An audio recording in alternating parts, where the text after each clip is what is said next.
మీ ఎలాంటి వ్యాపార ప్రకటనలకైనా వెంటనే మా ఛానల్ సంప్రదించండి. అందరికి నమస్కారం, నేను శిరీష. ముందుగా అందరికీ శ్రీ పరాభవనామ సంవత్సర ఉగాది శుభాకాంక్షలు. ప్రస్తుతం మనతో పాటు ఉన్నారు ప్రముఖ ఆధ్యాత్మికవేత్త, జ్యోతిష పండితులు, శ్రీచక్ర ఉపాసకులు మణికంఠ శర్మ గారు. గురుగారితో మాట్లాడదాం. నమస్కారం గురుగారు. పరమేశ్వరార్పణమస్తు. గురుగారు, ముందుగా మీకు ఉగాది శుభాకాంక్షలు అండి. అందరికీ కూడా పరాభావనామ సంవత్సర జగదాంబికా అనుగ్రహం కలుగుతూ అనుకున్నటువంటి రంగంలో ఉత్తీర్ణమైనటువంటి స్థితిగతుల్లో ఉండాలని మనస్ఫూర్తిగా కోరుకుంటున్నాను. గురుగారు, ముఖ్యంగా ఉగాది అనగానే మన తెలుగింటి వరకు అందరూ గుర్తుకొచ్చేది పంచాంగము, జాతకాలు, ఈ ఋషులు గుర్తుకొస్తాయి. సో ముఖ్యంగా చూసుకుంటే ప్రతి ఒక్కరు చూసుకున్నట్టుగా వ్యక్తిగత జాతకాలు చూసుకుంటూ ఉంటారు ఉగాది నుంచి. మరి ద్వాదశి రాశిలో అయిన కర్కాటక రాశి వారికి ఈ సంవత్సరం ఎలా ఉంటుందంటారు? నవగ్రహాల ప్రభావం ఈ రాశి మీద ఎలా ఉంటుందంటారు? ఈ ఇయర్లో ఆర్థిక పరంగా, ఆరోగ్య పరంగా ఎలాంటి జాగ్రత్తలు తీసుకుంటే బాగుంటుందంటారు?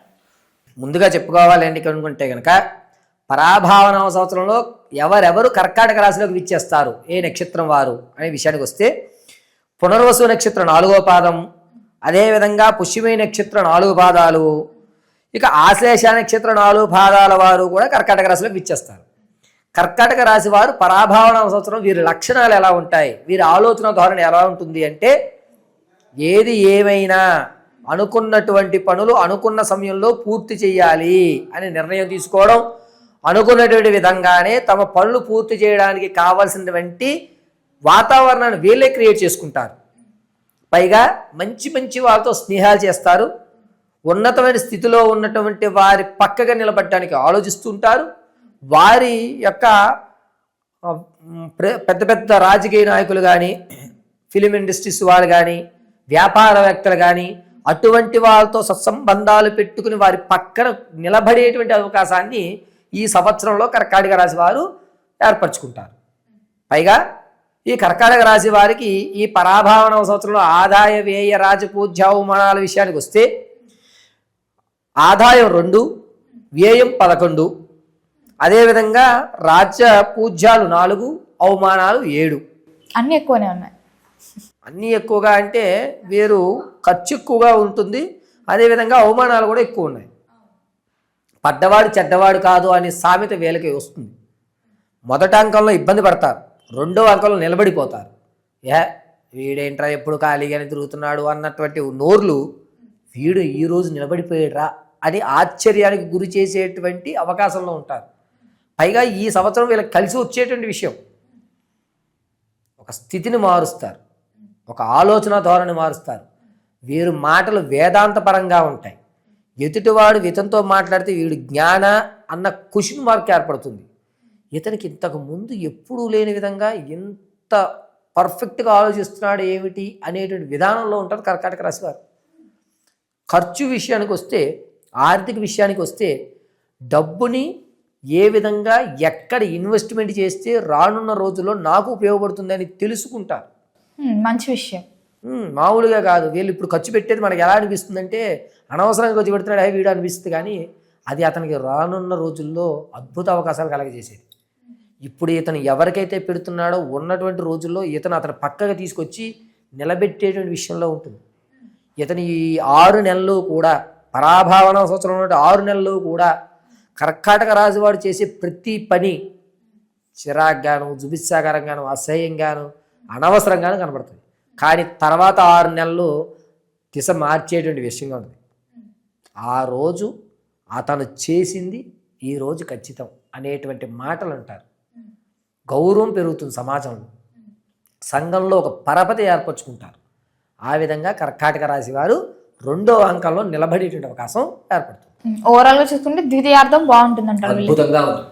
గురుగారు, మరి ముఖ్యంగా విద్యార్థులకు ఎలా ఉంటుందంటారు ఈ రాశి వారికి? విద్యార్థులకి కొత్త కొత్త స్నేహాలు ఏర్పడడం, జ్ఞాపశక్తి తగ్గడం, ఓవర్ కాన్ఫిడెన్స్ వల్ల తన రాయాలనుకున్నది మర్చిపోవడం, కొంచెం ఇబ్బంది పడేటువంటి అవకాశం ఎక్కువ లభిస్తుంది. ఓవర్ కాన్ఫిడెన్స్ అవసరం లేదంటారు. ఓన్లీ కాన్ఫిడెన్స్ ఉన్న ఇబ్బందే. ఓవర్ కాన్ఫిడెన్స్ విషయం దేవుడు ఎరుగు, కానీ ఓన్లీ కాన్ఫిడెన్స్ కూడా వీళ్ళకి ఇబ్బందే.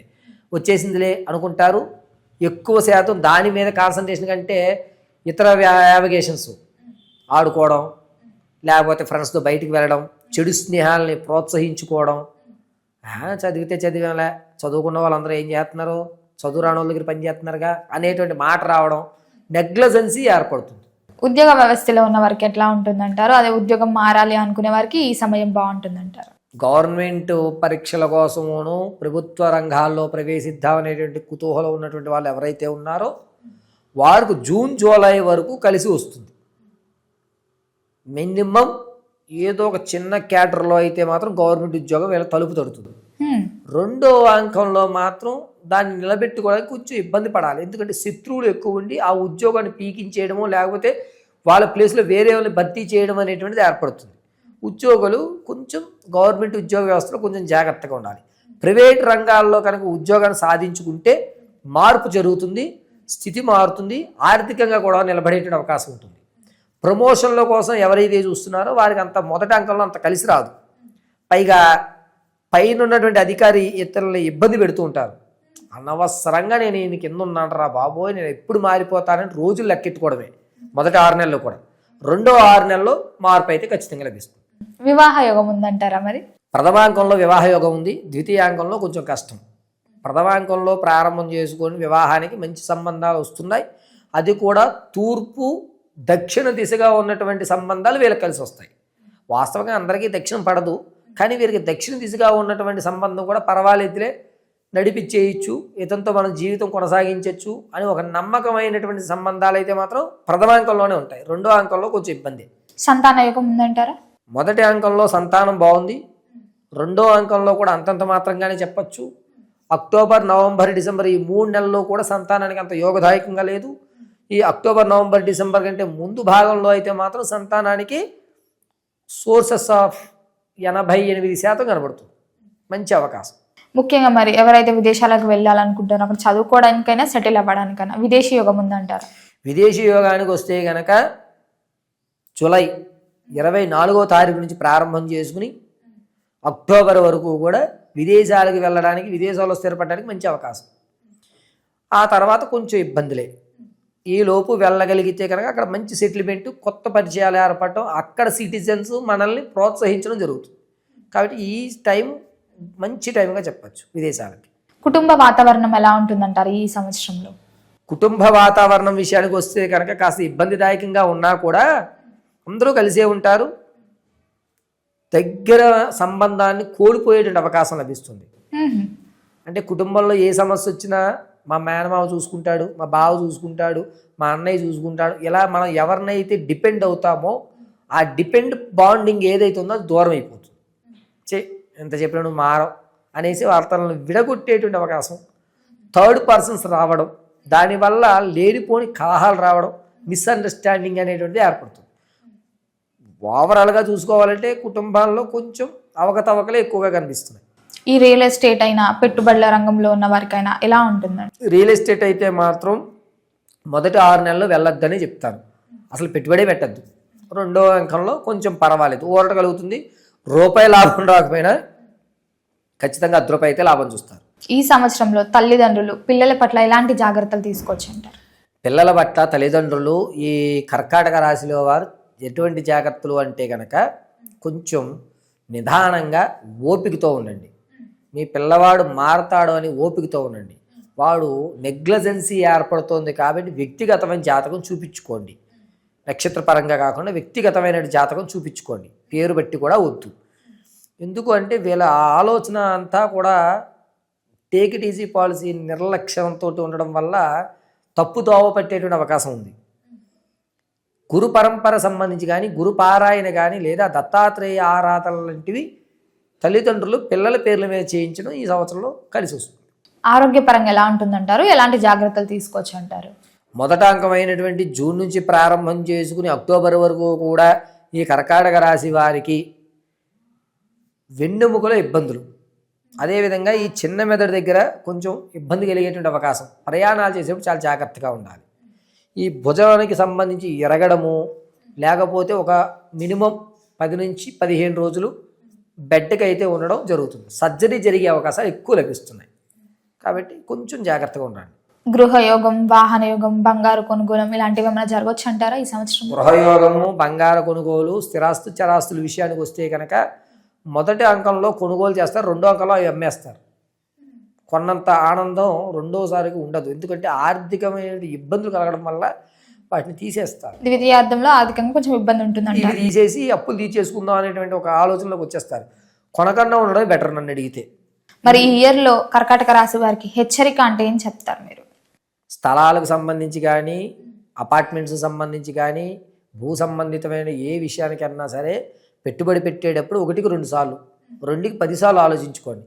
కాగితాలైనా తేడా ఉంటుంది, లేకపోతే మీరు అడ్వాన్స్ ఇచ్చిన తర్వాత ఆ యొక్క సంస్థ బోర్డు అని తిప్పేస్తుంది, లేదా మీరు ఇచ్చినటువంటి ఆ వ్యక్తి ఉడాయించేస్తాడు. కాబట్టి పెట్టుబడి విషయంలో చాలా జాగ్రత్తగా ఆలోచించి 1కి 10 సార్లు ఆలోచించి పెట్టుకోండి. అకస్మాత్తుగా ధనలాభం జరిగే ఛాన్సెస్ ఉన్నాయండి? అవకాశాలు తక్కువ. కోర్టుకు సంబంధిత విషయాల్లో మాత్రం విజయం సాధిస్తారు తప్ప ఆకస్మిక ధనం వచ్చేట కోర్టు వ్యవస్థలో అది కూడా మీరు అనుభవించడానికే తప్ప అమ్ముకోవడానికి ఉండదు. ఆ విధంగా డిక్లరేషన్స్ వస్తాయి. మరి రైతులకు ఎలా ఉంటుందంటారు ఈ ఏడాదిలో? ప్రథమాంకం ద్వితీయాంకం అద్భుతంగానే ఉందని చెప్పచ్చు, నష్టం లేదు. అలాగని లాభపడరు. ఒకే పొలంలో 2 పంటలుగా డివైడ్ చేసి తను ఇంతకు ముందు చేసిన తప్పును సరి చేసుకుంటాడు. కాబట్టి ఇబ్బందిదాయకమే లేదు, రైతులు కాస్త ఊరడగలిగే అవకాశం లభిస్తుంది. లక్ ఏదైనా కలిసి వస్తుందంటే ఈ సంవత్సరంలో ఏ పరంగా కలిసి వస్తుందంటారు వీరికి? వీళ్ళకి అదృష్టం కలిసి వచ్చేటువంటి విషయంలోకి వచ్చేసరికి ఏంటంటే ద్వితీయాంకంలో కొత్త పరిచయం ఏర్పడుతుంది. ఆ కొత్త పరిచయం వల్ల ఒక స్థాయి అయితే మారుతుంది ద్వితీయాంకంలోనే. అది కూడా పడమట దిశగా ఉన్నటువంటి స్నేహితులే ఏర్పడతారు. దానివల్ల వీళ్ళకి కలిసి వస్తుంది. గురుగారు, మరి మొత్తం మీద ఈ సంవత్సరం అంతా అన్ని రంగాలలో ఉన్న వారికి ఏ దైవాన్ని పూజించుకోవచ్చు అంటారు? ఎలాంటి పరిహారాలు చేసుకోవచ్చు అంటారు? వీరు కర్కాటక రాశి వారు వ్యక్తిగతంగా అయితే మనం చెప్పడానికి ఉంటుంది. ఓవరాల్ గోచార రీత్యా అయితే కనుక కర్కాటక రాశి వారు ప్రతిరోజు గణపతి ఆరాధన చేయడం మంచిది. పైగా ఎక్కడన్నా ఉంటే సిద్ధి బుద్ధి గణపతి దేవాలయానికి ప్రాధాన్యత ఇవ్వండి, లేదా క్లీం గం గణపతయే నమః అనేటువంటి మంత్రాన్ని చదువుకోండి. కుదిరితే మీకు దగ్గరలో ఉన్నటువంటి గణపతి దేవాలయంలో ప్రతిరోజు కూడా తెల్ల జిల్లేడు పుష్పాలతో పూజ చేయించండి. గురుగారు మేము అంతవరకు వెళ్ళలేమండి అంటే కనుక ఇంట్లోనే గణపతిని, పసుపు గణపతిని అయినా సరే, ఒక గణపతిని చేసుకుని పౌర్ణమిలో నీళ్ళలో కలిపేయాలి. అమావాస్యలో చేసేసుకోండి, 15 రోజులు పూజ చేయండి, పౌర్ణమిలో నీళ్ళలో కలిపేయండి, పౌర్ణమిలో మళ్ళీ గణపతిని పసుపు గణపతిని చేసుకోండి, అమావాస్య వరకు పూజ చేయండి, అమావాస్యలో నీళ్ళలో కలిపేసి ఆ నీళ్ళు చుట్టూ మొదట్లో వేసేయండి. ఈ గణపతికి తెల్లటి పుష్పాలు కానీ లేదా జిల్లేడు పుష్పాలతో కానీ అర్చన చేయడం, క్లీం గణపతి నమః అనుకోవడం, మెల్లో గ్రీన్ కలర్ అనే మరకత మణి అంటారు చూసారా, ఆ మరకత స్టోన్ ధరించడం మంచిది. వీళ్ళు ధరిస్తే కనుక ఆలోచన విధానం మారుతుంది, చెడు స్నేహాలకు వెళ్ళరు, అనుకున్న స్థితిలో ఉంటారు, ఆరోగ్యం కూడా ఇబ్బంది పెట్టేటువంటి అవకాశం లభించదు. మరకతం అనేటువంటిది వీళ్ళు శరీరానికి ధరించడం చాలా మంచిది. గురుగారు, మొత్తం మీద ఈ సంవత్సరంలో కర్కాటక రాశి వారికి ఎలా ఉండబోతుంది, ఎలాంటి జాగ్రత్తలు తీసుకోవాలి, ఏ దైవాన్ని పూజించాలో తెలియజేసినందుకు ధన్యవాదాలు. పరమేశ్వర అర్పణమస్తు.